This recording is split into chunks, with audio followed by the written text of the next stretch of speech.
সামান্য দুটো উপকরণ দিয়ে দারুণ স্বাদের একটা নিরামিষ রেসিপি এইভাবে বানিয়ে দুপুরবেলায় গরম গরম ভাতের সঙ্গে পরিবেশন করুন।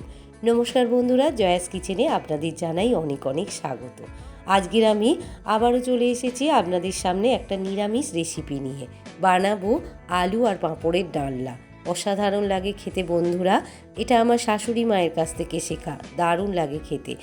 ভিডিওটা সম্পূর্ণ দেখার অনুরোধ রইল, আশা করি আপনাদের ভালো লাগবে। যদি ভালো লেগে থাকে তাহলে লাইক আর বন্ধুদের সঙ্গে শেয়ার করে দেবেন। আর আমার চ্যানেলে নতুন বন্ধু হয়ে থাকলে, যদি ইউটিউব থেকে দেখে থাকেন, প্লিজ চ্যানেলটিকে সাবস্ক্রাইব করে পাশে থাকা বেল আইকনটি প্রেস করে দেবেন।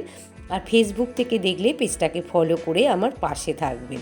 আমার গলার অবস্থা তো আপনারা বুঝতেই পাচ্ছেন, প্রচণ্ড গলায় ব্যথা। বেশ কিছুদিন হলো আমি ভিডিও ছাড়তে পারিনি। আজকের একটু ভালো আছি, তাই আপনাদের সামনে ভিডিও শেয়ার করলাম। রেসিপিটা বানানোর জন্য প্রথম মেন উপকরণ হলো পাঁপড়। এখানে আমি বড় সাইজের দুটো পাঁপড় এরকম টুকরো টুকরো করে কেটে নিয়েছি। এবারে পাঁপড়গুলোকে ভেজে নেব। গ্যাসের উপর কড়া বসিয়ে বেশ কিছুটা সর্ষের তেল দিয়ে দিয়েছি। এবারে তেলটা ভালো করে গরম করে নিয়ে গ্যাসের ফ্লেমটাকে লো রেখে আমি পাঁপড়গুলোকে ভেজে নেব। সমস্ত পাঁপড়গুলো ভেজে আমি একটা প্লেটে রেখে দিয়েছি।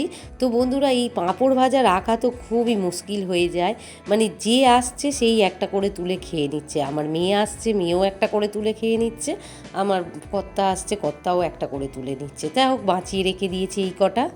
এখানে আমি দুটো বড় সাইজের আলু একটু বড় বড় ডুমো ডুমো করে কেটে নিয়েছি। আলুগুলোকে পরিষ্কার করে ধুয়ে জল ঝরিয়ে নিয়েছি। পাঁপড়গুলো তো ভেজে তুলে রেখেছি, এবার ওই তেলের মধ্যে আলুগুলোও ভেজে নেব। আলুগুলো বেশ লালচে করে ভেজে নিয়েছি, এবার আলুগুলোও একটা পাত্রে তুলে নেব।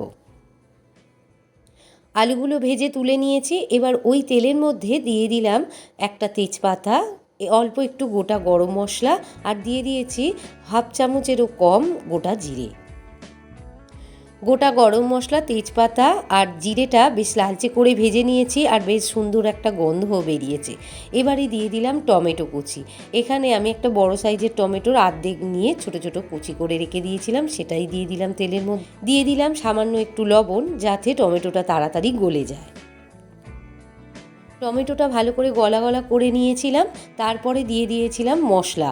তো মশলাতে আর ভিডিওটা আপনাদের দেখানো হয়নি, সেই সময় একটা গেস্ট আমাকে বিজয়া করতে এসেছিল, সেই জন্য আর দেখানো হয়নি। এখানে আমি ছোট চামচের হাফ চামচ আদা আর কাঁচা লঙ্কা বাটা দিয়েছি, ছোট চামচের 1 চামচ গুঁড়ো হলুদ, ছোট চামচের 1 চামচ গুঁড়ো লঙ্কা, মানে ঝাল লঙ্কার গুঁড়ো, ঝালটা বুঝে দেবেন। আর দিয়েছি কাশ্মীরি গুঁড়ো লঙ্কা ছোট চামচের হাফ চামচ, আর স্বাদ মতো লবণ দিয়ে ভালো করে কষিয়ে নিয়েছি। এবারে দিয়ে দিলাম সামান্য একটু চিনিটা দিয়ে আরও 1 মিনিট কষিয়ে নিয়েছি। তো বন্ধুরা, চিনিটা তো মাস্ট দিতেই হবে, যেহেতু নিরামিষ তরকারি, একটু চিনি দিলেই, কম বেশি করে হলেও অল্প একটু চিনি দেবেন। চিনিটা দিয়ে 1 মিনিট কষিয়ে নিয়েছি, আর কালারটা হয়েছে দেখুন বন্ধুরা, কত সুন্দর, মশলাটা ভালো করে কষানো হয়েছে। এবারে ভেজে রাখা আলুগুলো দিয়ে দিলাম, দিয়ে মশলার সঙ্গে ভালো করে মিশিয়ে নিয়ে আরও 1 মিনিট কষিয়ে নেব। আলুর সঙ্গে মশলাটা ভালো করে কষিয়ে নিয়েছি। এবারে দিয়ে দেব জল। এখানে আমি উষ্ণ গরম জল আগে থাকতে একটু করে রেখেছিলাম, সেই জলটা দিয়ে দিলাম পরিমাণ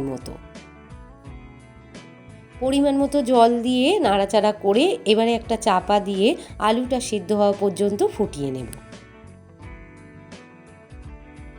ঢাকাটা সরিয়ে নিয়েছি 5 মিনিট পর, আলুটা একদম সুন্দরভাবে সেদ্ধ হয়ে গিয়েছে।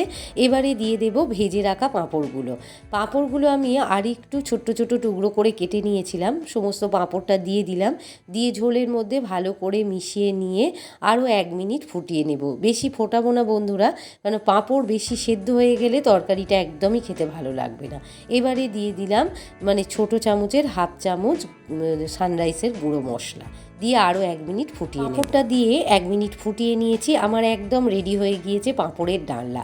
এই রকম একটু রস রস রাখতে হবে বন্ধুরা, যত ঠান্ডা হবে আরও গ্রেভিটা ঘন হয়ে যাবে, আর খেতেও দারুণ লাগবে। পাঁপড়ের ডালনা আমার একদম রেডি হয়ে গিয়েছে।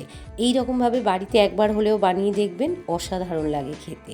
রেসিপিটা যদি ভালো লেগে থাকে লাইক আর শেয়ার করে দেবেন, আর কমেন্টে জানাতে ভুলবেন না যেন আপনাদের এই পাঁপড়ের ডালনা কেমন লাগলো। আপনারা ভালো থাকুন, সুস্থ থাকুন, আবার দেখা হবে অন্য কোনো একটা রেসিপি নিয়ে। আজ এই পর্যন্ত, ধন্যবাদ।